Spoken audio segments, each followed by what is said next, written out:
variable. I'm going to have to add a little bit more light. There we go. Otherwise, I can't see. Okay, cracking on then. Thank you for your patience. Thank you for bearing with us, as they say in call center land. So I am going to close the chat screen and share the screen again. So where were we?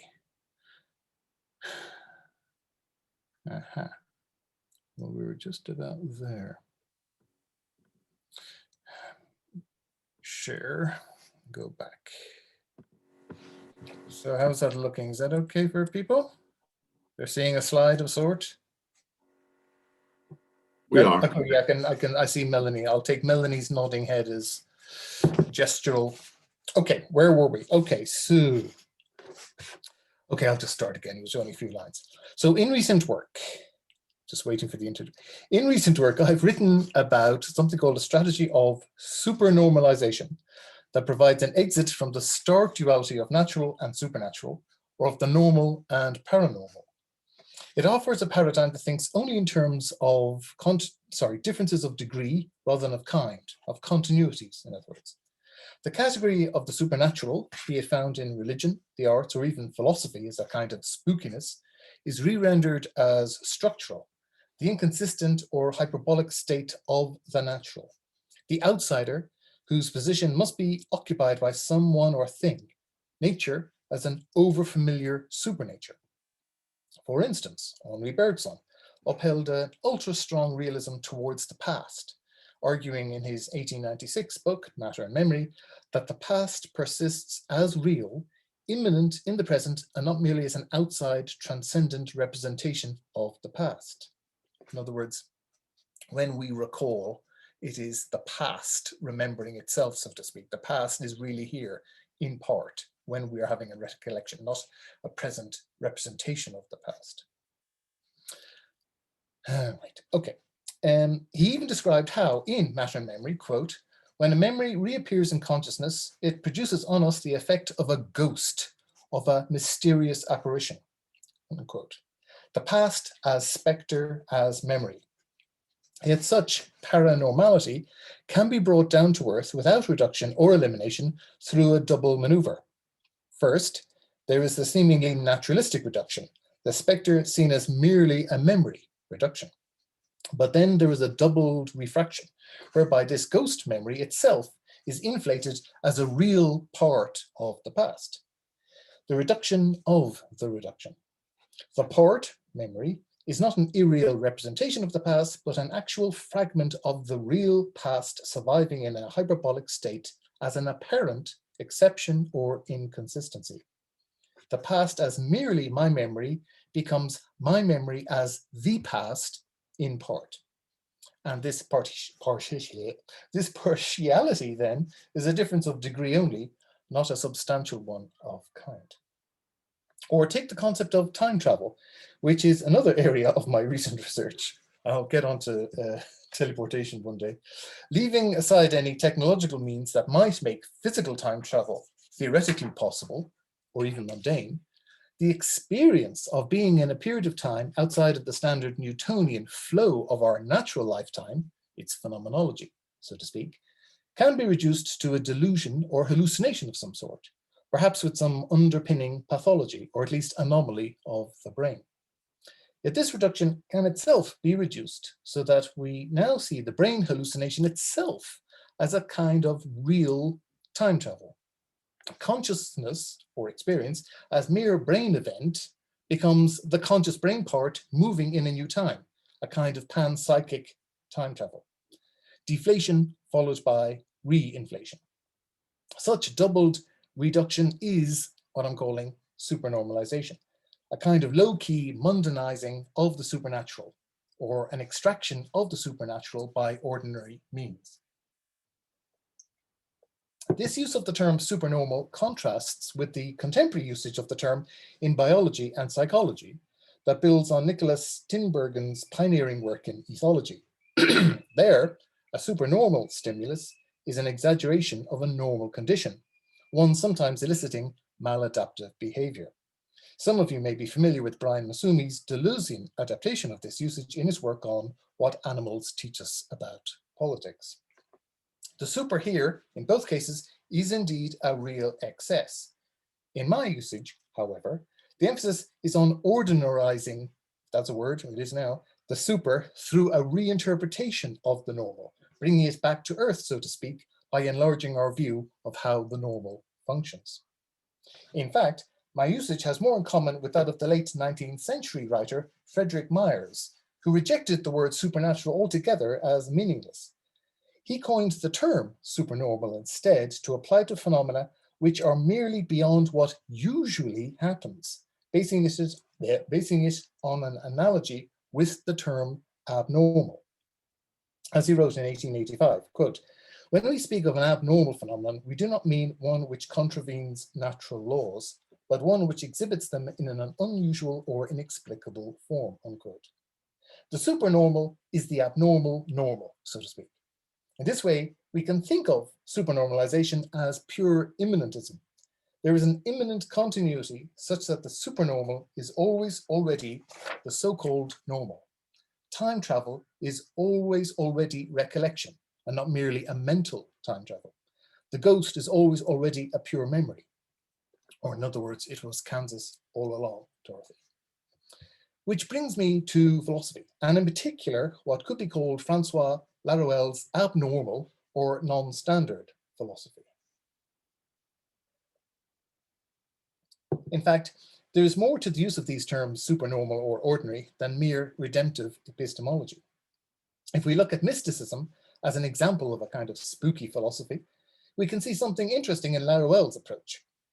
Laruelle writes of an ordinary mysticism, wherein he claims that, quote, "the mystical is pre-philosophical, or as we will say, ordinary, and that ordinary man is a mystical living being," unquote. Here, the mystical is connected directly with the ordinary, but in a non-standard philosophical mode, rather than as only epistemology. Laruelle goes on to say how, quote, "as absolute science with a mystical foundation, absolute practice remains passive as the real itself, and is not a mode of intervention into the world, of which it would otherwise be a relative part." Unquote. This is because, he later tells us, the one is the element of the mystical and grounds an ordinary mysticism. Striving for union with the one, ecstatic or otherwise, is redundant because we are already in the one, already and ordinarily mystic. So we have the always already again here.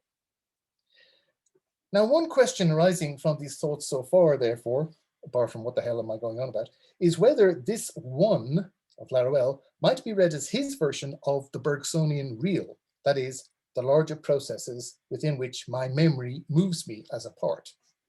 And this thought brings me back to Bergson, or rather to Mina Bergson first. A fascinating yet little known moment in philosophical history occurred at the late 19th and early 20th century, when Henri Bergson and his sister Mina Bergson, also known as Moina Mathers and various other names, were both living in Paris and working on seemingly very different but nonetheless complementary approaches to questions concerning the nature of matter, spirit, and their interaction. He, of course, was a leading professor within the French Academy, soon to become the most renowned European philosopher in the first years of the new century.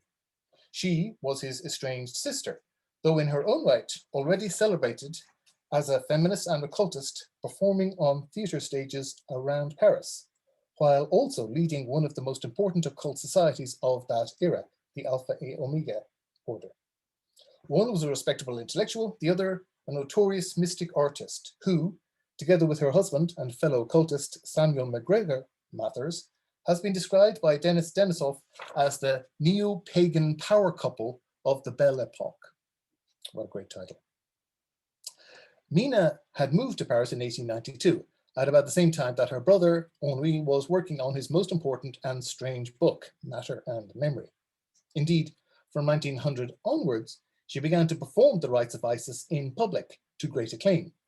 Performed at the Theatre La Bourdonnière and other secret locations in Paris, Mina Bergson, dressed as High Priestess Anari, would invoke the goddess Isis bodily, imminently, and in person. And she was doing this at the same time as Bergson was delivering lectures on his own metaphysics at the Collège de France to increasing adulation. So if you can see, this is some clips from the L'Echo del Merveille of the performance of her and Samuel at Montmartre. Neither Henri nor Mina left any record of their attitudes towards the work of the other, and yet their views on spirit, mysticism, and matter converge on many fronts. As an occultist, performance artist, the first female member of the Hermetic Order of the Golden Dawn, and later co-leader with Samuel of the subsequent Alpha A Omega Order, she is an intriguing, though mostly forgotten figure in the history of ideas.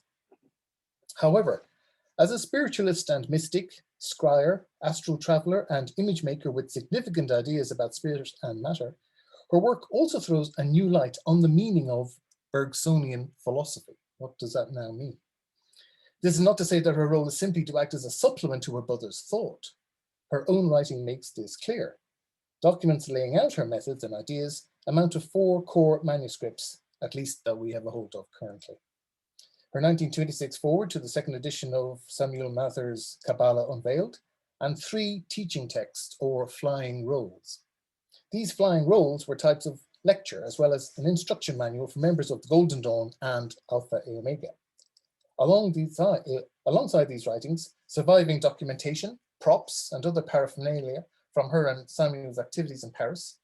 We also have all of the ritualistic practices of the Golden Dawn and Alpha Omega handbooks on magical practices, comprising the copious phrases, symbols, languages, props, costumes, sets, mathematical equations, colors, choreographies, and stagings that were part of any member's initiation and ongoing training as they moved from neophyte through the higher levels of knowledge within each order. Returning to Laruelle, therefore, we might ask whether Mina Bergson's own absolute practice can be found in her mystical performances, and also whether they can be made ordinary without reduction through supernormalization.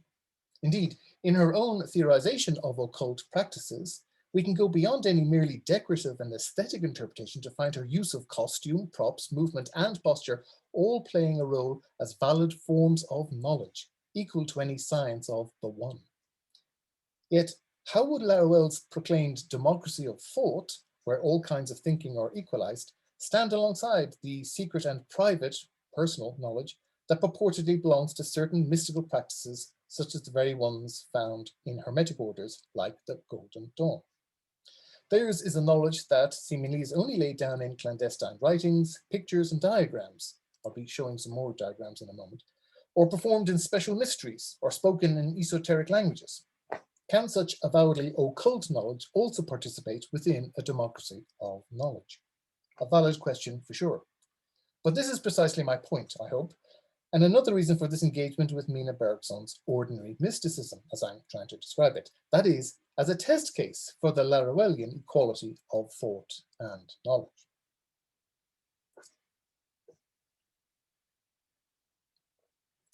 Anthony Paul Smith and Nicola Rubshap, writing on the topic of relativism in Laruelle's non-philosophy or non-standard philosophy, state that, quote, "The real cannot be captured by philosophy, but instead authorizes the equivalency of all philosophies, all knowings, as relative before the real. Or in other words, the real is not ineffable, but infinitely effable," unquote. With Laruelle, then, what might look like relativism is always a real expansion and inclusivity of thought. Nothing is unreal. The non-standard philosophy of photography, for instance, is not simply the generation of new thoughts about subjectivity, light, the flash, and so forth, through an unorthodox source, but rather a genuinely abnormal practice of thought. The of in such a non-standard philosophy of photography belongs to the object. It belongs to photography in such a way that it would be better to say that we are dealing with a photography of philosophy. Such work acts as a non-philosophical practice, especially in terms of the materiality of photographic performance, involving posture, exposure, definition, resolution, and so on. And these are not mere metaphors, by the way, but alternative models invoked by Laruelle to mutate what counts as philosophical practice. More generally, then, this is not a philosophy of art, but an art of philosophy. So, can the infinite effability of non-philosophy include the knowledge, practices, and mystical performances of Mina Bergson? In other words, can the methods of mysticism be used without religious or supernatural commitment as a model of knowing? Or must they be rejected as one more authority, a crypto-philosophical hierarchization of knowledge? As certain occult practices stand, or are ordinarily read, perhaps the second suggestion is tempting. But in another sense of an ordinary reading, a supernormalized mysticism might be redeemable and serve as an alternative model for non-standard thinking. And it would do so by offering us what Laruelle calls a, quote, heterogeneity of philosophical logics, unquote. So here's a quote long enough that I've put it up on a slide. Lucky you. A mystical, this is from 1985, and Laruelle writes, a mystical ordinary acting, determination of the last instance, that indifferences the world, makes it contingent or unilateral without negating or objectivating it. It has a first effect, allowing for the description of the world in its remoteness and its strangeness, of its heterogeneity, the heterogeneity of philosophical logics, as fundamentally undecidable, unquote. The strangeness of the world, or real as Laruelle would later put it, can be described with heterogeneous logics that belong to ordinary acting, understood equally as performance and performative action. And such first acting in a mystical mode, as he calls it, has other critical effects. Its heterogeneity, its heretical thinking even, actually resists authority. Quote, there is a minoritarian or real critique of authorities. It is located in the simultaneously contemplative and practical, mystical and pragmatic, acting of which ordinary man, not philosophizing man, is capable with regard to the natural and inevitable claim of authorities to count for human reality, of the state to exhaust the real, unquote. It is this Laruellian stance on the ordinary mystical that makes it so intriguing to look anew at Mina Bergson and her mystic practices, not only to articulate them as a non-standard philosophical practice, but also to use them to non-standardize the ideas of her brother and the meaning of Bergsonian philosophy. Admittedly, connecting Henri Bergson's work, especially his strong realism towards the past in matter and memory, to certain mystical and occult underpinnings is not an entirely novel enterprise or type of enterprise in the history of ideas. Nonetheless, be it within a philosophical lineage, such as Hegel's Gnosticism, Deleuze's post-Kantian esotericism, or the mystical sources of existentialism, say, or a scientific one, Newton and alchemy, for instance, looking for such dark reflections is a valuable form of non-standardization, and indeed a novel one in Bergson's case. Moreover, as Joshua Ramy cautions us, there remains, quote, a contemporary ambivalence over the validity and significance of esoteric, let alone occult, apprehensions of nature and mind, such that a certain political risk comes with any such approach. Yet it is a risk worth taking, I believe. As Henri Bergson is increasingly being enfolded within the history of philosophy as a known quantity, a domesticated figure with perhaps a few peculiar ideas in the philosophy of mind and the metaphysics of time, it remains important to remind ourselves of just how strange his ideas were and remain, especially as regards matter and memory, to wit, that when we remember the past, it is actually the past itself that manifests its survival in us. Yet, with Laruelle as protector and guarantor of non-authority, so to speak, one can interlace this already outlandish idea with the seemingly even more bizarre practices of Mina Bergson, whose rites and performances invoked the spirit of Isis, for example, a goddess first recorded circa 2350 to 2100 BCE, in order to make some sense of Bergson's ultra-realism towards the past. The study of Henri and Mina, then, is simultaneously about the ordinary and extraordinary, the philosopher and the non-standard philosopher, everyday faculties of mind and their supernormalized interpretation, different ways of thinking, but also different logics.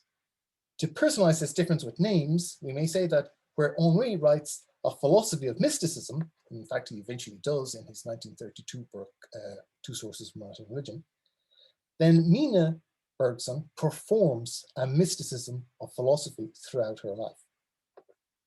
Okay, second part of the paper, or even the third. So what did Mina Bergson's mystical practices comprise? To answer this, we must firstly look at the purpose of orders such as the Golden Dawn or Alpha and Omega. The simple description from Christopher Armstrong sums it up well enough. It was, quote, the acquisition of a certain gnosis or private experiential contact with ultimate realities through the deliberate deployment of incantations and rituals drawn from various sources, some genuinely ancient and others associated with the historic Rosicrucian movement that were ostensibly archaic, but in fact of very recent concoction. Pache Armstrong, however, the public performances of Mina Bergson et al. Were never intended to be historically accurate. They were indeed creative and artistic invocations, a performance art, according to Denisov, with ceremonies that were, as Frederick Lees described them at the time, artistic in the extreme. We get one glimpse of the rituality and performativity of Mina Bergson's work in the dedication to her, with which the poet and one-time Golden Dawn member, W.B. Yeats, began his 1925 book, Vision. Long enough quote, it's got a slide.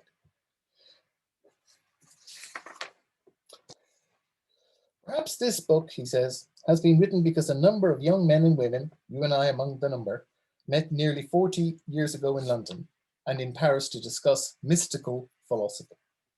You, with your beauty and your learning and your mysterious gifts, were held by all in affection.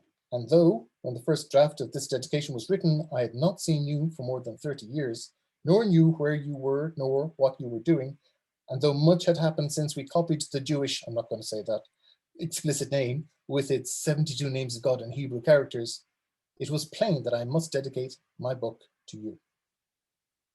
72 names. And indeed, names were very important in the circles in which Mina moved. Of Mina's own numerous names, there was Bergson, there was Mathers, there was Berge, there's a whole set of other names she had. Possibly the most important was her chosen Golden Dawn magical name, Vestigia Nulla Retrorsum, often abbreviated in manuscripts to VNR. A condensation of a phrase from Horace's epistles, meaning the past leaves no traces. It can also be variously translated as I leave no traces behind, no stepping back, or, perhaps most suggestively, leave no trace. These chosen names were often aspirational. So what might it mean, this word, this phrase, in her case? That the past is ephemeral, or that there is a desire to be untraceable, to be unmarked in that way? Alternatively, given that Moina's invocation of spirits was an occult performance, we might follow Denisov again here and turn to Peggy Phelan's theory of performance as unmarked. In fact, we might say that what is not left behind is also what can be brought to presence in such a performance. A movement, a bodily gesture, projected colors, vibrated sounds, but no material residues, no permanent things or so-called substances. Not representing, picturing the past, but performing it, even with images.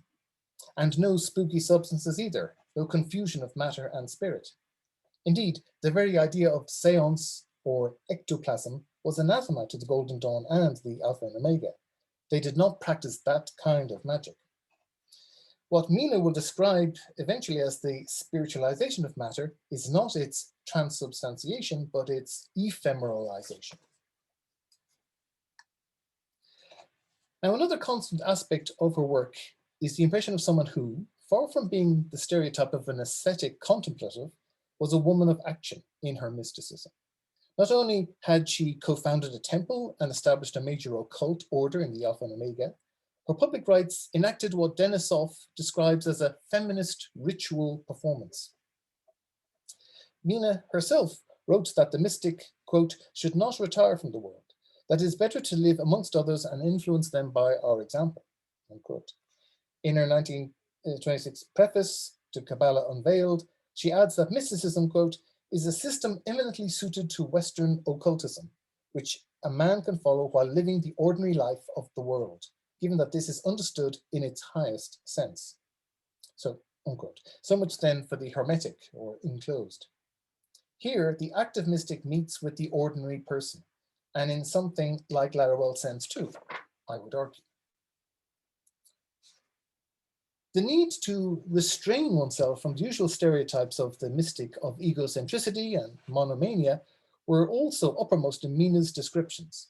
In Flying Rule number 21, Know Thyself, she writes, "There is too much tendency to wish all to follow the ideal of one. We are apt to forget that the ideal of each will lead to the same truth. We can help each other better then by helping each to rise according to his own ideas, rather than, as we often unwisely do, in advising him to rise to what is best in ourselves only. That error of wishing to make another as ourselves is another and very hurtful form of most subtle egotism." Such a pluralism of approach is also indicated in her more thematic concern with the relationship between science and spiritualism. Indeed, the phrase "know thyself," the Delphic maxim, most famously associated with Socrates, was also connected with other Greek sages, not all of them philosophers in the modern sense, but also scientists like Pythagoras, Thales, artists like Aeschylus, and of course mystics like Heraclitus. In fact, on the question of science and mysticism, Mina Bergson often wrote as an ecumenist, endorsing an emergent monism of matter and spirit rather than the usual dualism associated with certain strains of occult thought. Quote, "Material science would appear to be spiritualizing itself and occult science to be materializing itself. If not clasping hands, they are certainly making tentative attempts in that direction. That matter and spirit are only opposite poles of the same universal substance." Of course, this duality of orientation, polarity, over a dualism of substance is highly reminiscent of the opening of Matter and Memory by her brother. We will assume for the moment that we know nothing of theories of matter and theories of spirit, nothing of the discussions as to the reality or ideality of the external world. Here I am in the presence of images, in the vaguest sense of the word, images perceived when my senses are open to them, unperceived when they are closed. Unquote. Instead of a dichotomized matter and spirit, for only Bergson, there is a unity within universal imagery. Okay. So I could go on, and if you paid me enough, I would, with more examples of parallels, but instead, I've got a chart. So you won't have to buy the book eventually when it comes out, but as a list of, you might call coincidences to think through the two Bergsons.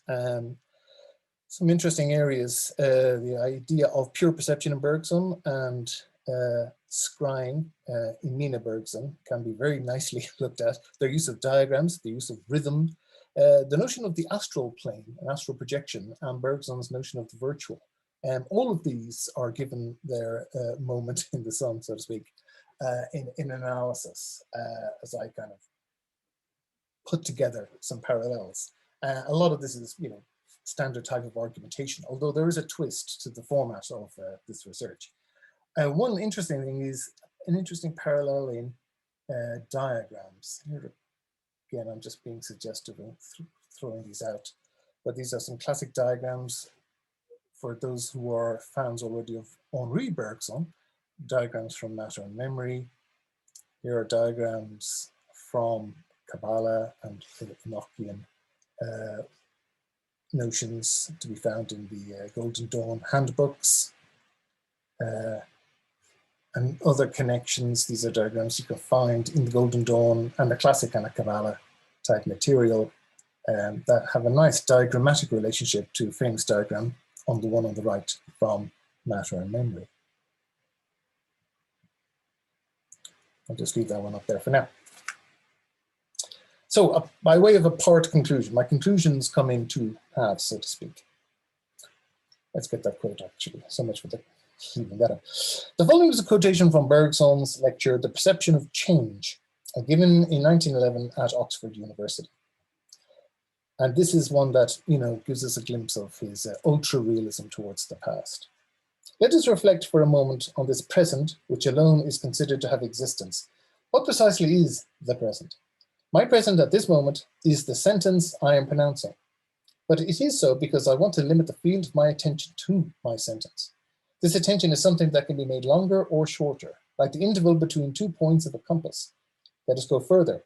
An attention which could be extended indefinitely would embrace, along with the preceding sentence, all the anterior phrases of the lecture and the events which preceded the lecture, and as large a portion of what we call our past as desired. In extending this attention by whatever means, what we call our past is embraced within what we call our present. The former distends the latter. What Henri Bergson also writes of in Matter Memory is a real past surviving in the elastic present, and Mina Bergson practices as the invocation of a distant past through her own body would then be both expansions of this attention. One academic and respectable, the other occult and outlandish, but both realized through forms of movement, ultimately, for Bergson. And both Bergsons, I should say. Now, when researching the conceptual relations of Mina and Henri Bergson, I might seem to be traveling amongst nothing more than what Laruelle himself calls philosophical hallucinations, nothing more than a number of dream-like coincidences. To go back to that graph I gave earlier of the list. And perhaps that is all that exists between the Bergson siblings, a set of coincidental thoughts on the nature of matter, spirit, and movement, or in their respective vocabularies, magic, fabulation, the image, the virtual, and the astral. Just dreams. But dreams, in Henri Bergson's view at least, are actually only relaxed forms of perception. In other words, perceptions that have been overwhelmed with wildly associating images from pure memory, the phantasmagoria of the past. In other words, that does not make them unreal. So a final word then, starting with Laruelle. According to Laruelle, unity is the mystery and the bad philosophical mysticism, the obscure point of reason that ordinary mysticism must suppress or confine to the world. The solution is in the suppression of the problem of representation, of its agreement with the object, pre-established harmony or not, of its conditioning, genetic or not, of the object, as a problem that is not real, the one that is wholly enveloped in the veil of the unitary illusion. Unitary illusion is not exclusive to bad mysticism, however, but belongs to every philosophical view that would reduce a multiplicity to one principle, or arche, X, rather than leaving all things plural equal in the real. Ordinary mysticism, which I have tried to link with Mina Bergson's engaged progressive activism, as well as Henri Bergson's non-reductive naturalism, is not guilty of this, at least. Just as Henri Bergson, in his 1903 essay, Introduction to Metaphysics, tries to think unity and multiplicity together in the images of duration, durée, so Mina Bergson, in Kabbalah Unveiled, writes of, quote, a plurality whose action is unified and unity whose action is pluralized when thinking of the divine as single or as a plural set of forces, unquote. Indeed, the charge that mystical systems of thought desire unity with one absolute principle may well be undeserved in many cases, at least in terms of their underlying metaphysics. Certainly, such closure through unity was not the hallmark of either Bergson's ontology. So, if the coincidence of this unique dyad between the philosopher and the mystic is but a dream, deflation, it undoubtedly emerges as a set of wild images, phantasmagoria, though not as a false representation. They are all parts of the whole after all, inflation again. And moreover, being only parts rather than wholes, there is no unity here, no metaphysics of identity, be it familial, conceptual, or otherwise. It is always and ever a covariance of movements in these matters, rather than a reduction of one substance correlated to another. In the pairing of Henri and Mina, we see two allied attempts to naturalize spirit and spiritualize matter at work, two different and yet co-varying ways of rethinking naturalism and spiritualism beyond deflation or inflation. They are, in their different ways, both supernormal, one of which was always, of course, well acknowledged at the time, and subsequently, Henri's, the other, Mina's, having become lost to contemporary view, even as its performative, mystical, and artistic approach to spirit and matter becomes all the more timely. Okay, that's me done. No interruptions from our friends in other places. And now I find out that I was on mute the whole time. maybe not.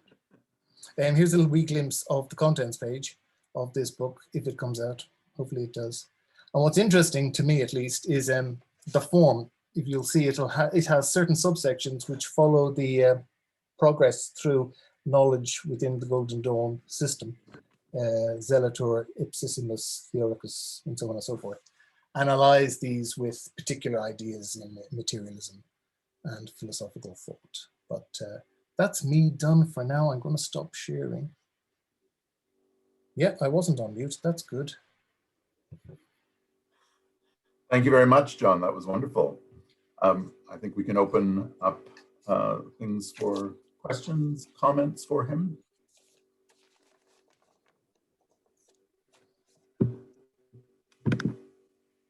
Perhaps you can offer your, someone might want to say, put a question or a comment in chat. Maybe that'll be open up the old chat. Managing a bit better. 40 odd participants. See how short-sighted I am. I'm going to be looming over the screen, getting extremely... I have a question if... Oh, hello. Please go ahead, hello. Nandi. Oh, thank you. Thank you. Thank you so much for that really interesting talk, Professor Myliarca. And I've never heard of Mina Bergson, so that was really interesting for me, just in terms of something I never knew about.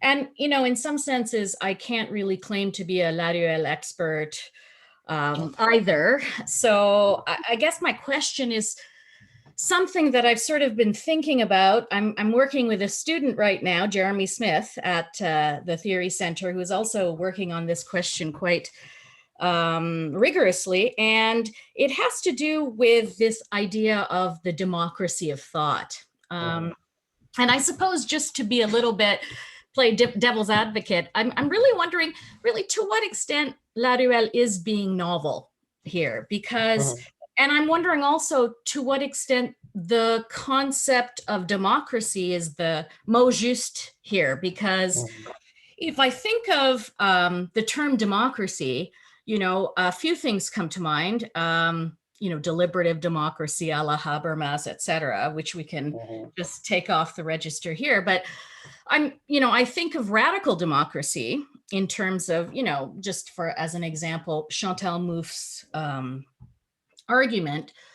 And, you know, in her account of radical democracy, democracy always entails some kind of exclusion. So democracy is not the term one would use to express the inclusivity of thought in this case. So then I go to the last conception of democracy that might fit the best, and that is the kind of more autonomist notion of democracy, where democracy is this kind of radical project that's in some senses a source as opposed to simply a destination, you know, for people.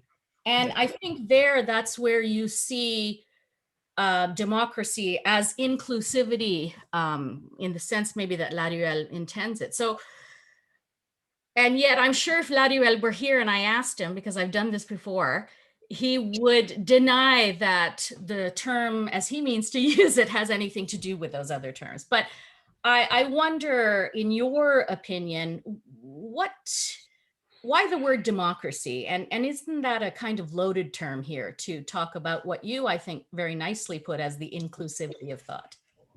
Right, thank you very much. Very good question. In one respect, yeah, he would say, you predicted right, I think. No, I'm doing something else. This project, that does not interest me. My project is this, and off he'd go. And he would use a vocabulary, and he'd use the word transcendental, and he'd use the word quantum, and so on and so forth.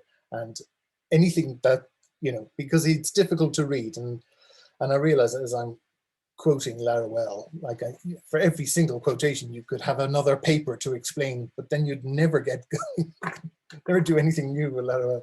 So nobody should feel, everybody should feel at sea, so to speak, when reading this stuff, and just be grasping, trying to get a glimpse or something out of what he's doing. Because, and in one way is to look at the familiar language, like when he uses the word transcendent or transcendental or absolute or radical or human, for instance, or man, for instance. And you might think, oh, right, so hopefully maybe he means this. Maybe I can make a connection with Mouffe or Habermas or Rancière maybe, and knowing his background, that he was influenced himself by Michel Henry or Derrida, Democracy to Come, or maybe you could bring these things in. And it's, in a sense, he may say, I'm not, he'll simply say, I'm not interested in that, but he won't say you're wrong. And nobody, because that would be performative contradiction, isn't it? You're not absolutely wrong, you're not absolutely right. It is possible to make those connections,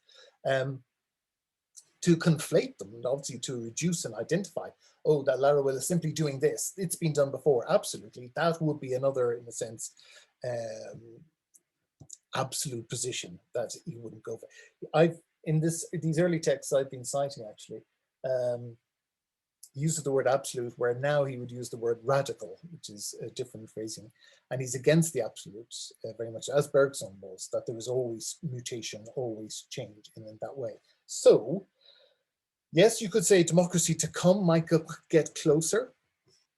It could also be, in the Rancière fashion, a kind of the democracy of disagreement, of politics always being, not the consensus, but not so much inside outside, but the transition from what was outside, not a part, becoming a part, that type of constant mutation. And I myself worked on in my book a while back on Laruelle, on the idea of equality, more than democracy. I use the word democracy too, but in as much as, well, if you are actually, going to talk about democracy, as you say, you've got to talk about which democracy and what is the demos, and who are the people in this people rule thing. What do you mean by person? And that brings me into the question of his seeming humanism, or ultra-humanism even, of putting man, capital M, at the center. And what does that mean? And what's interesting is that, like with democracy, like with equality, he doesn't define it. So it's not the equality of X, the equality of being, the equality of multiplicity, or anything like that. It's just a term that is used over and over again. And in the multiple usages, somewhat indefinite, rendered undefined and indefinite. And the same happens with the human. And that's why I went down that avenue of talking about his non-human philosophy as a kind of non-standard humanism, which isn't about the human person, the biological Homo sapiens, or philosophical anthropology. It's none of that for him. And I think it opened up to the possibility that you could have a kind of equality of all things and all thoughts. Now, again, if you were to say, oh, so you're saying he's a panpsychist, and you'd kind of shut that down as a kind of typical philosophical metaphysics. He's not going down there. But I would try to push it in that kind of direction by thinking through the notion of democracy or equality or parliament, like Bruno Latour, a parliament of things, for instance, being a possible way of seeing it, but not the definitive way. Because basically the book I wrote is an introduction to Laruelle, but it has 5 different introductions within the introduction, because there's no one way to introduce Laruelle, I think, because otherwise you kind of pin it down too much. But yes, there are definitely similarities between the vocabulary he uses, and it is not wrong to see other philosophies in what he is doing, but that doesn't mean it's reducible entirely and identifiable with a position that's already been done, so to speak, I would say. Thank you. Sorry, that was a long-winded answer. Thanks, Nandita. John, do you want to have a look at the chat? At the chat, okay, sorry, yes. I think there are some questions in there. Jeremy's just been mugged, stolen my question. Okay, okay, I wondered about this too. Why use the term democracy of thought rather than freedom of thought? Ooh, freedom, right, yeah. I think the answer would be freedom. It's just another word for something to lose. It would also have to be undefined. His use of these terms, basically, non-philosophy or non-standard philosophy is always a kind of performance on philosophical raw material. So the raw material is philosophical vocabularies invented by Nietzsche, Heidegger, or whoever, the Greeks and so on. and then non-standardized, used in strange contexts, used up against thinking that might come from photography, or certain types of technology, or performance art, or what have you. So that the terms take on a new resonance, and so on. Anyway, okay, so likewise freedom would have to be, God knows he probably start to talk about quantum mechanics and freedom, just as he talks about quantum mechanics and Christian theology. So the quantum Christ and so on like that, and particles of the Christ, etc. And conceptual colliders instead of particle colliders. So he's taking these models of thought and playing with them. He's not going down the whole, he doesn't take one, in a sense, here's my model of thought and everything is reduced to that. Let's take set theory, or let's take category theory, or let's take neuroscience, and bang, that's the new way. He kind of grabs from quantum mechanics at the moment, but previously it's been fractal geometry or photography, and there are different models, different forms of non-standard philosophy out there. So I'm just doing something with a particularly interesting little area of mysticism that has connections with Bergson.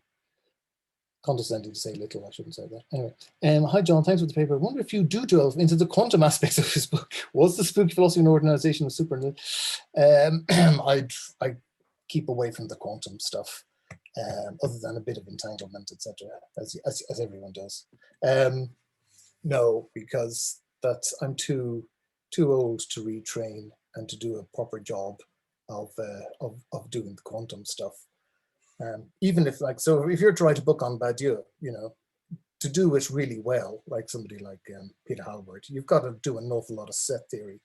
And even then, Peter Hallward would admit that he doesn't know enough mathematics to teach Math 101. He just knows enough to explain set theory and Badiou, but not to evaluate it, obviously, because he's not a mathematician.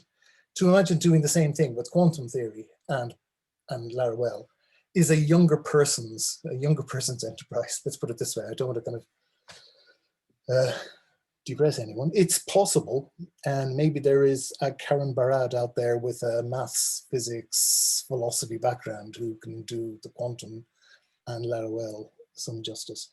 I have also a question. My question is too long to type out in the chat. Okay, then. Right. So, Jeremy, do you want to read out? Sure, absolutely. First off, thank you, John, and thank you, Nandita, for stealing my question.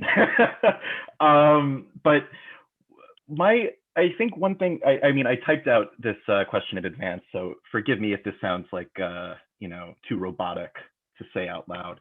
One thing that struck me was the use of the word ordinary for ordinary mysticism that is obviously drawn from a biography of Ordinary Man.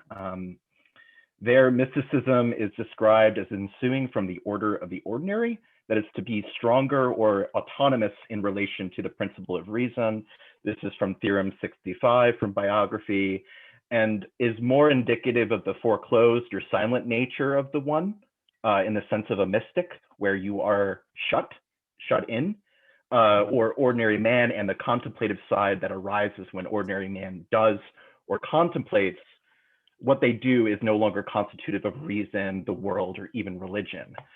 And while Mina Bergson's mysticism is very interesting, I think it's very further from Laruelle's deployment of mysticism here, and even much closer and perhaps to the mystical experience described as superhuman in a later book that wasn't mentioned, the Non-Philosophical Mysticism from 2007.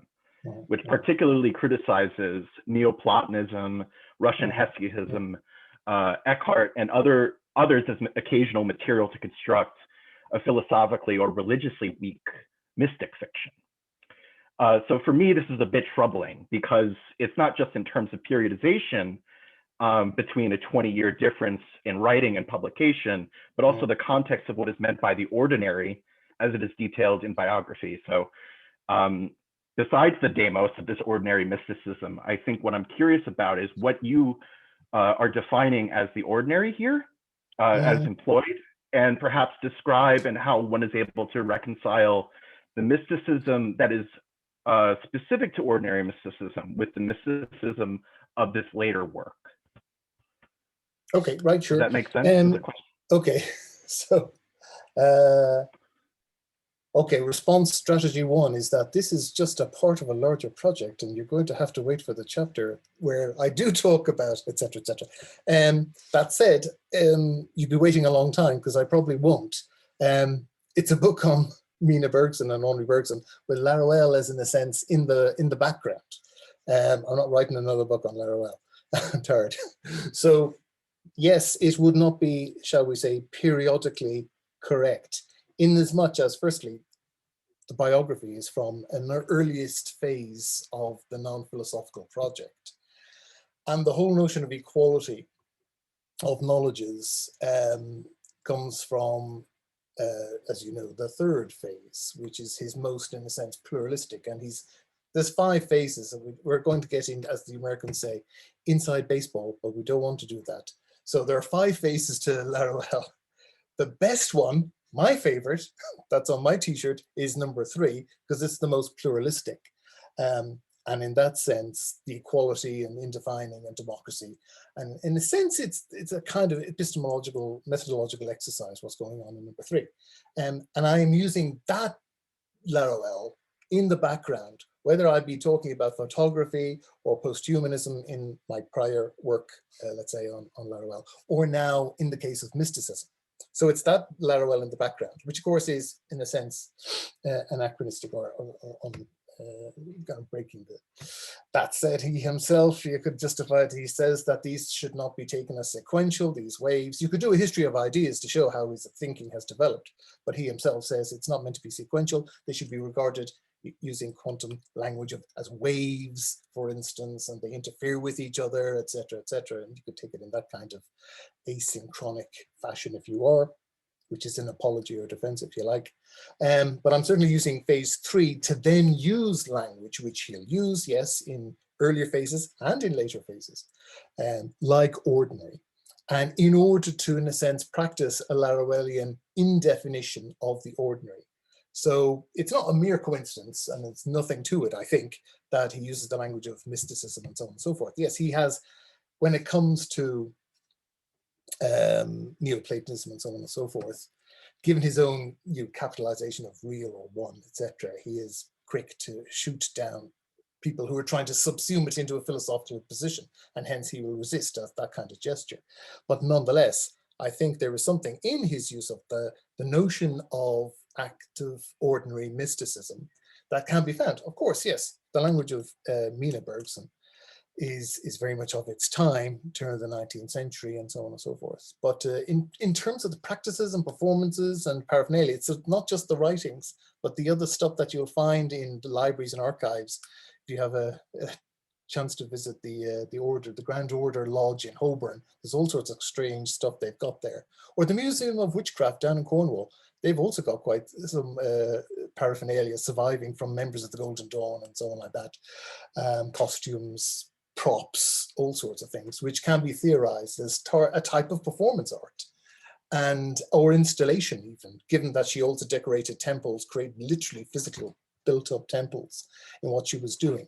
I mentioned Lindsay Sears kind of plays on that in some of her own work. So I'm taking that as a kind of, she's an artist rather than, if you like, a rigorous theorist, as her brother was, let's say, more like. And I'm doing a sort of Laruellian type of melange, if you like. But yeah, I admit to lacking rigor in my indefinite use of the word ordinary. Now, God knows, it's probably got some Cavell in Wittgenstein going on in the background there as well, as you do. Thank you, John. So I've got to, hold on, edited Jamie M. Right, hold on. On a note, oh gosh. Another question. So this was John. Is Laruelle an idiosyncratic thinker? And is his non-philosophy a machine for producing idiosyncratic? Well, you could use that phrase. It's syncretic. No, it's heretical. You know, if you've got a particular. On the note, this is King Ho Leung, on the note of the similarities of Bergson, to what extent can Laruelle be seen as a continuation of the French spiritualist tradition? Of course, Ravison, yes, that's an interesting area. And I once, you know, I've written before about parallels between Bergson and Laruelle, Bergson himself writing that philosophy itself must mutate. The language, the concepts must, not just the names for concepts, must constantly mutate. In a way that, interestingly, Catherine Malibu talks about, difference, differentiating itself, and so on and so on. And I think there's something Laruellian going on there, but Laruelle, you put that to him and he'll say, oh no, wasn't he, he believed in spirit. And I said, yeah, but his notion of spirit wasn't as some sort of archaeus, not kind of some sort of stuff or spirit. It was a type of movement and transition and mutation. But he kind of belongs to the old-fashioned reading of Bergson as a spiritualist, some kind of hylomorphic view. But he's got much more time for Ravaisan, Laruelle does, given that he worked on his notions of line and drawing and figurative metaphysics, which Bergson did as well. So yeah, there's a kind of family resemblance there going on. Jamie M, sound like a radio DJ. Jamie M writes in, Henri Bergson, as you know, wrote some wonderful essays about the philosophical implications of laughter and comedy. Have you found whether Mina and those in her mystical milieu wrote or thought about the topic of humor or its functions? La Rire is, of course, replete with references to theatre, and his sister seems to have been quite performance savvy. Yes, indeed, that's obviously playful understatement. No, I've not done that. Well, I haven't come across anything about jollity. There were all sorts of things going on in their ideas, but I haven't come across yet anything about humor. But the idea of La Rire and the references here, Molière and theatrical types and stereotypes as the kind of butt of comedy are interesting. And the mechanisms of characterization. But I haven't had call to really bring in any material from La Rire and his writings on theatre, or his theory of art, basically, which is mostly embedded in that text. He has some interesting ideas to say about art and artistic perception. In the Perception of Change essay, as you probably know, Jamie M, I lean more on that than the theory of art, which is comparable. That comes out of the Laughter book. But I don't think there's anything that much he has to say that's interesting about dramaturgy or staging or anything like that in La Rire. But I may be wrong. It's an interesting talk, as I said, early days. And Simon Sullivan says, great paper, John. So much to think about. What do you think about Moinestruc, Mina's use of performance? I mean, the way it's theatrical, artistic, etc. Is there something about staging and fiction that's important in activating, actualizing, for example, the past, only if there's time, right? Well, yes, that's a very good question, Simon. And very much about the question of image. Because we haven't had a chance to talk about image. I use the word images and a kind of monism of images that you get in matter memory, but there's a whole thing about images and the imaginary. And in the Golden Dawn kind of, in a sense, manuals, user manuals, there's much talk, and indeed in philosophy of mysticism, talk about what the role of the image in scrying, in astral projection, of course, looking at an image, tattva vision as it's called, and the idea that the imagination is not imaginary, that imagination is a kind of mental practice that has to be honed, that has to be trained, how to use the imagination as a normal faculty of mind that we overlook, in a sense. Normal faculty, but it has powers, let's say, if you hone them in that kind of way. In the same way that Bergson, I think, is talking about attention and expanding attention in order to do apparently metaphysically impossible things like remember past's gone. So not so much theatrical or fictional in that way, but certainly the notion of, well, interestingly, like they openly admit to their Egyptian rites, Isis and so on, are quasi-fictional. They are a melange of ideas and performances that they never claimed to be historically accurate, even though they were taken down at the time for that. Precisely because it's gestural and it's about movement and performance in that way, about creating a difference between invocation and evocation of spirits, which again is a bit inside baseball, won't go into here, but it's about invocation of movement through a spirit, through one's own body. as gestural or postural, even to use a more Laruellian language, that I think is going on in Mina's work. And it's the truth of movement as opposed to the fact or fiction of a representation is what counts, but the continuity of movement even though these continuities have heterogeneity in them, built into them. That's also part of the takeaway message. So as always, a long-winded answer. I think I've exhausted everyone.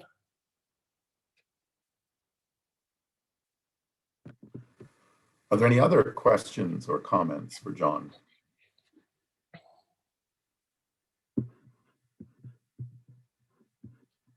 Thanks, Simon.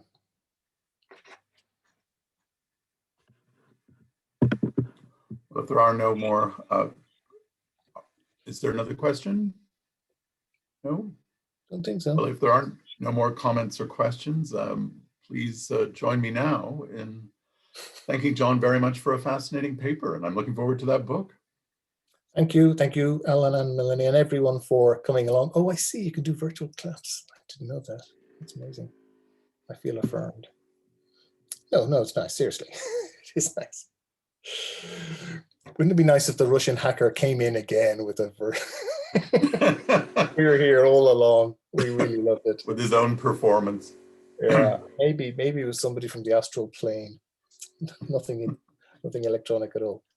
Okay then, well, thank you very much. And so how do we end these things? You take me out for a virtual glass of wine, posh restaurant? I wish. No.